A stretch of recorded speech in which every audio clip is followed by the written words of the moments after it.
Justo un año después del año de la creación del Banco Central estadounidense, ocurriría un suceso muy importante en Europa que marcaría la historia del siglo XX y de los años venideros, teniendo consecuencias para el mundo entero. La Primera Guerra Mundial, la cual ocurriría entre 1914 y 1918. Las consecuencias inmediatas de dicha guerra fueron graves crisis financieras en países europeos y un cambio geográfico de su mapa continental, seguido de la pérdida de la hegemonía económica inglesa debido a la emisión desenfrenada de la libra esterlina por los millones que le debían a los Estados Unidos y los financiamientos efectuados en su alianza militar.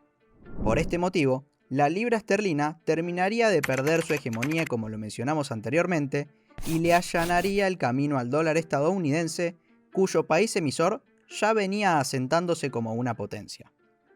El resultado de esta guerra colocó a Estados Unidos en lo más alto del mundo, convirtiéndose en el mayor acreedor de deuda de las potencias europeas, es decir, Alemania, Francia y el Reino Unido.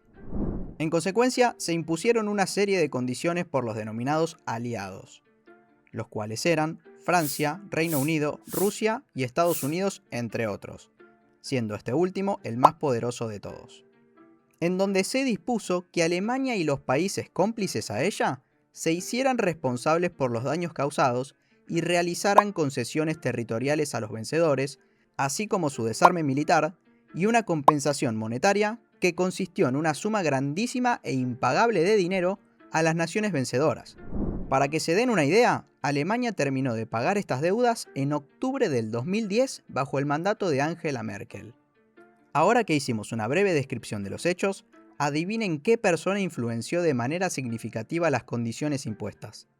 Así es, JP Morgan, pero esta vez su hijo, Jacques Pierpont Morgan Jr.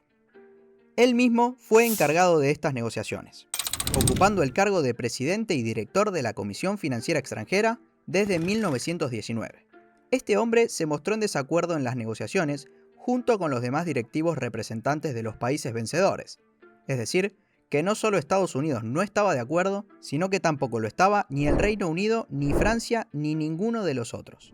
Las consecuencias de estas negociaciones desencadenaron la sumisión de Alemania y crearon un malestar generalizado, lo que provocaría una fuerte devaluación de su moneda en el periodo de 1921 a 1923.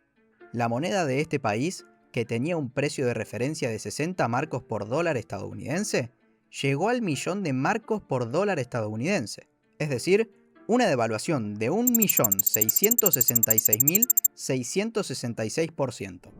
En simultáneo a la mayor devaluación de la moneda alemana, se lleva a cabo un acuerdo en la ciudad italiana de Génova, conocido como el Acuerdo de Génova. Este acuerdo internacional ocurrió en 1922 y fueron parte del mismo 34 países, siendo promovido mayoritariamente por el Reino Unido. En este episodio se buscó volver a establecer el orden económico mundial que había sido fuertemente golpeado a causa de la Primera Guerra. Se estableció así un nuevo patrón mediante el cual se buscó hacer frente a la escasez de oro, suministrando divisas extranjeras que se encontraran efectivamente convertibles en metales de reserva. Estas divisas fueron la libra esterlina y el dólar estadounidense. Dicho sistema fue conocido como Gold Exchange Standard. Luego de la hiperinflación alemana, ocurrió un acuerdo entre Alemania, Reino Unido y Estados Unidos, entre otros países, conocido como el Plan DAS. Este plan fue firmado en 1924 y el comité encargado de esta tarea se encontraba presidido por Charles DAS, quien gracias a esto fue condecorado con el Premio Nobel de la Paz y electo vicepresidente de los Estados Unidos en 1925. En este acuerdo se logró disminuir la deuda alemana y se amplió el plazo para el pago de las cuotas. Una cuestión interesante de este plan era que los bancos y las inversiones estadounidenses eran el sostén de la frágil economía alemana, que a su vez dependía de la potencia norteamericana para efectuar los pagos, principalmente a Francia y Reino Unido. Estos últimos, a su vez, necesitaban de estos pagos para saldar sus deudas con Estados Unidos, a causa de los préstamos dados como financiamiento en la guerra.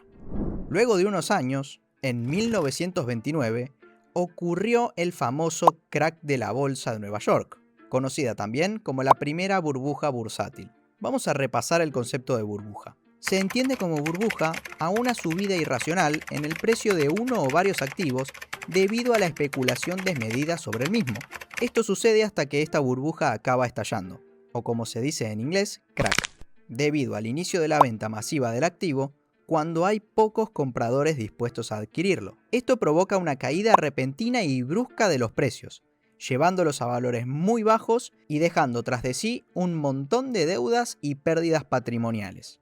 Esto se conoce como crash y en este caso sucedió en 1929 con las acciones de compañías estadounidenses. Esto no es un hecho que haya sucedido solo esa vez. Hasta en la era moderna se ha vuelto a repetir. Pero no nos adelantemos. Primero, lo primero. Estas habían tenido un elevado incremento en su precio hasta llegar a derrumbarse en tan solo unos meses en una caída del 50% aproximadamente. Este episodio histórico tuvo fecha en octubre de ese año, comenzando el día 24 con el llamado Jueves Negro, seguido del Lunes Negro y Martes Negro. Estos fueron los días 28 y 29 de ese mes. Esto dio paso a la famosa Gran Depresión, que fue una crisis que se propagó a lo largo y ancho de todo el mundo, siendo una de las mayores de la historia hasta ese momento. Luego de que los precios de las empresas cayeran fuertemente, se produjeron una multitud de crisis y quiebras bancarias, como también un malestar social por la gran cantidad de empleos que se habían perdido. En este mismo año surgió un nuevo plan económico, el Plan Young, que reemplazó al Plan Das. El comité presidido por Owen Young, que por cierto estaba compuesto por JP Morgan Jr. y Thomas Lamont, quien por cierto fue vicepresidente de JP Morgan Company, planteó que se creara un banco internacional que hiciera de árbitro y sea una institución independiente para las transferencias de dinero en concepto de reparaciones de guerra. Así fue como surgió el Banco de Pagos Internacionales o BIS, una institución fundamental en el funcionamiento del mundo actual. Entre las consecuencias de la Gran Depresión, podemos mencionar el abandono del libre cambio y el patrón oro en el Reino Unido durante el año 1931, así como el descenso del comercio internacional entre un 50 y 60% aproximadamente. Solo en los Estados Unidos, el desempleo escalaría a una cifra del 25%. Es decir, que 1 de cada 4 norteamericanos estaba sin trabajo en los años posteriores al colapso de la bolsa neoyorquina. Los sectores industriales sufrieron pérdidas considerables debido a la baja demanda mundial y una serie de medidas proteccionistas que fueron tomadas por los grandes estados para paliar la crisis, lo que desembocó en que los países no pudieran hacer frente a sus obligaciones por las deudas mencionadas anteriormente, lo cual empeoró aún más la situación de Estados Unidos debido a que este país era el principal exportador de manufacturas, y estas medidas afectaron gravemente a sus exportaciones. Por otro lado, los países dependientes del comercio de materias primas se vieron considerablemente más afectados y fueron los más golpeados por esta fuerte recesión. Avanzando en la historia, más precisamente desde el año 1933 hasta su fallecimiento en 1945, Franklin Roosevelt fue el presidente de los Estados Unidos. Bajo su mandato ocurrió el llamado New Deal, que sería el comienzo del estado de bienestar en esa nación. En este plan económico se aplicaron políticas que buscaban cumplir objetivos como el pleno empleo, maximizar capacidad industrial y la baja de tasas de interés para poder financiar un mayor gasto público y luego aumentar la capacidad de consumo de la población. Entre las medidas que se impulsaron para hacerle frente a la crisis se encontraban la importantísima Ley Glass-Steagall de 1933, también conocida como Banking Act o Ley Nacional de Bancos estadounidense. Esta ley fue decretada con el fin de separar a la banca de depósitos comerciales de la banca de inversiones. Este acto implementado tenía como objetivo evitar una nueva crisis financiera, así como resguardar los ahorros de las personas que depositaban su dinero en bancos comerciales. En ese momento, el Tesoro estadounidense, con Henry Morgenthau como director, comenzó a manipular el precio del oro para forzar una serie de devaluaciones que terminarían de producirse efectivamente en el llamado Gold Reserve Act, en enero de 1934, donde se fijó el precio oficial del oro en $35 la onza, es decir, una devaluación del 41% respecto de su precio anterior, estipulado en $20 bajo el patrón oro. Para ir finalizando, no queremos dejar de mencionar otro de los tantos planes promovidos por el New Deal en ese año, la creación de la SEC o SEC, es decir, la Comisión de Bolsa y Valores estadounidense, que hoy en día sigue vigente. Esta institución se encarga de regular la bolsa norteamericana. La Gran Depresión culminó en 1933 con el ascenso al poder de Hitler en Alemania, una de las cuestiones que llevó al inicio de la Segunda Guerra Mundial en 1939.